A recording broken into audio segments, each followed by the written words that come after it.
Hindi maikakaila na isa si WBA World Lightweight Champion Gervonta Tank Davis sa mga boksingerong pinakainaabangan at talaga namang dinudumog palagi ng mga boxing fans ang kanyang laban maging ng mga celebrities.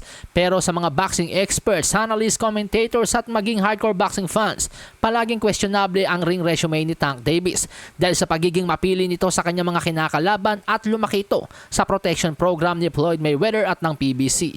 Ang ibig sabihin niyang protection program, mga amigos, ay hindi po inilalaban si Tank Davis ng kanyang mga handlers sa boksingerong alam nilang medyo tagilid sila. Kaya naman sa latest interview kay ESPN boxing analyst and former world champion Timothy Bradley, grabing kritisismo ang inabot ni Gervonta Davis. Wika ni Timothy Bradley, "Tell me the last time Tank fought a real big dog where he didn't drain him at weight to get some kind of advantage or something like he did to Ryan Garcia. It was against Pedraza and that was years ago. Since then, who else have you fought against? Frank Martin? That guy was green." May punto naman po yung sinasabi ni Tim Bradley dahil kung susuriin nating mabuti, kundi nga naman walang masyadong experience ang kalaban ni Tank Davis tulad ni Rolly Romero at Frank Martin, mga boksingerong galing sa mas mababang timbang ang kinakalaban ni Tank Davis tulad ni Leo Santa Cruz na galing sa featherweight at bantamweight at Hector Luis Garcia na galing sa super featherweight. Tapos yung makakalaban sana niya sa December 14 na sila Montroach Jr., super featherweight lang din po yun, mga amigos. Tapos kapag may mas malaki naman sila makakalaban, dinadali naman nila ito sa mga rehydration clauses at catch weight tulad ng ginawa ng kampo ni Tank Davis kay Ryan Garcia at Mario Barrios. Kaya naman banat pa ni Tim Bradley, mga amigos, it's almost like Tank Davis is a 30-year-old prospect who doesn't want to fight the best. He could have fought Lomachenko 5 or 6 years ago but PBC had him in protective custody.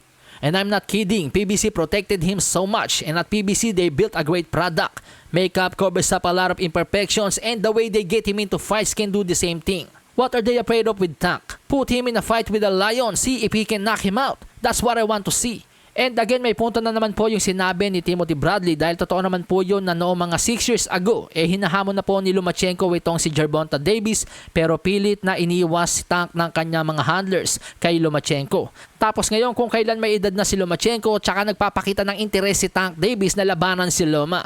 Kung titingnan po natin, ang formula na ginagamit ni Gervonta Davis ay nakapattern ito sa formula ni Floyd Mayweather Jr. na pinapaedad ng kanyang mahigpit na karibal bago labanan. Matatanda ang pinaedad pa ni Floyd Mayweather Jr. sina Sugar Shane Mosley, Oscar De La Hoya at Manny Pacquiao bago niya ito sinagupa. Pero mautak nga po si Lomachenko dahil hindi po siya nagpahulog sa bitag ni Gervonta Tank Davis. Alasahin ang baraha, patunayan mo sa'kin ha. Sino man ang mabunot na kalaban, di ka tatakbo ha. Sa bayan ko sa bayan, papalag ako para sa bayan. Masagan na bungo para sa'kin, putek, pabor, pangayan.